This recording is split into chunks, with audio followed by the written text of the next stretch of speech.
नमस्कार, मैं हूं रत्ना और आप देख रहे हैं सी न्यूज़ भारत। आइए रुक करते इस खबर की ओर। खबर मोतिहारी से है, जहां भारतीय जनता पार्टी ने आगामी पश्चिम बंगाल विधानसभा चुनाव में जीत सुनिश्चित करने के लिए बिहार के 8 नेताओं को बिहार सरकार के स्वास्थ्य मंत्री बंगाल प्रभारी मंगल पांडे के नेतृत्व में जिम्मेदारी सौंपी है, जिसमें मोतिहारी निवासी किसान मोर्चा बिहार के पूर्व प्रदेश अध्यक्ष सह पूर्व प्रदेश प्रवक्ता अखिलेश सिंह को उत्तरी दिनाजपुर जिले के 7 विधानसभा क्षेत्रों में विजय दिलाने की जिम्मेदारी सौंपी गई है। इसको लेकर आज भाजपा के युवा नेता यमुना सिकरिया ने अखिलेश सिंह को बुके और पार्टी के गमछे से सम्मानित किया।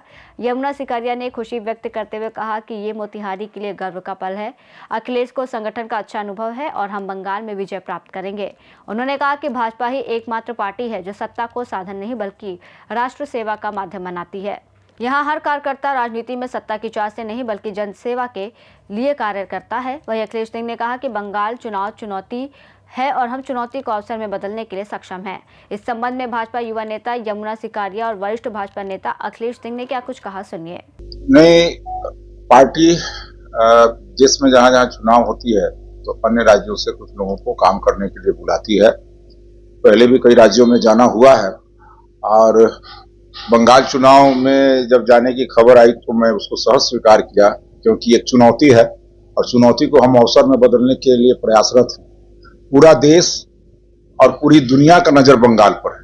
पहली बात तो यह है। दूसरी बात, बंगाल का चुनाव सिर्फ बंगाल के लिए आवश्यक नहीं है, देश के लिए आवश्यक है। और जब देश के लिए बंगाल का चुनाव आवश्यक है तो हम निश्चित रूप से चाहेंगे कि देश की एकता और अखंडता अक्षुण्ण रहे और निश्चित रूप से इस देश की एकता और अखंडता के लिए बंगाल की जीत जरूरी है। दूसरी बात, बंगाल के अंदर लोकतंत्र समाप्त हो गया है, भ्रष्टाचार में सरकार आकंठ डूबी हुई है और तीसरी बात यह है, आम आदमी का जीना मुश्किल हो गया है। केंद्र सरकार की योजनाओं का क्रियान्वयन बंगाल के अंदर नहीं हो रहा है। आम आदमी त्रस्त है।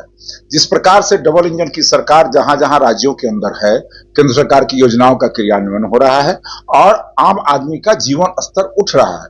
लेकिन वहां लोकल राजनीति में, और सिर्फ इसलिए कि कहीं नरेंद्र मोदी जी को इसका क्रेडिट न मिल जाए, जनता के साथ वो दगा कर रही है, जनता के हितों के साथ वो खिलवाड़ कर रही है। और इसलिए इस बार बंगाल की जनता उन्हें सबक सिखाएगी और बंगाल के अंदर कमल खिलेगा। बंगाल के अंदर भारतीय जनता पार्टी की सरकार बनेगी, क्योंकि वह सीमावर्ती क्षेत्र ममता बनर्जी के हाथों में असुरक्षित है और निश्चित रूप से उसका असर पूरे देश के अंदर हो रहा है और इसलिए बंगाल के अंदर कमल खिलना अवश्यंभावी।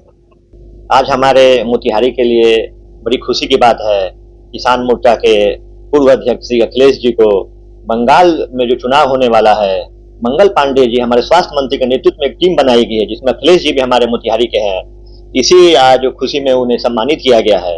भारतीय जनता पार्टी एक ऐसी पार्टी है जहां सत्ता सुख का साधन नहीं है, संगठन सेवा होती है। भाजपा ही सिंगल पार्टी है जिसने साबित किया कि एक कार्यकर्ता जो कार्य कर रहा है उसे उसकी उपाधि दी जाती है। भारतीय जनता पार्टी ही एक ऐसी पार्टी है जहां लोग सेवा के लिए आते हैं, देश सेवा के लिए आते हैं। और इस चुनाव में मैं उम्मीद करता हूं कि हमारी पार्टी भाजपा हमारी पूरी टीम के साथ, जिन्हें भी लिया गया है हमारे अखिलेश जी को और मंगल पांडे जी के नेतृत्व में, अच्छा सफलता, पहली बार हम बंगाल में पूर्ण आपको क्या बहुमत के साथ हम सरकार बनाने जा रहे हैं। इसी उम्मीद है कि वहां के लोग भी हमें अपना पूरा समर्थन देंगे। आज इसी खुशी में आज अखिलेश जी को सम्मानित भी किया गया है और इनका सम्मान किया गया है। मोतिहारी से सी न्यूज़ संवाददाता सचिन कुमार अंशु की रिपोर्ट में फिलहाल इतना ही। देश और दुनिया की तमाम बड़ी खबरों के लिए देखते रहिए सी न्यूज़ भारत।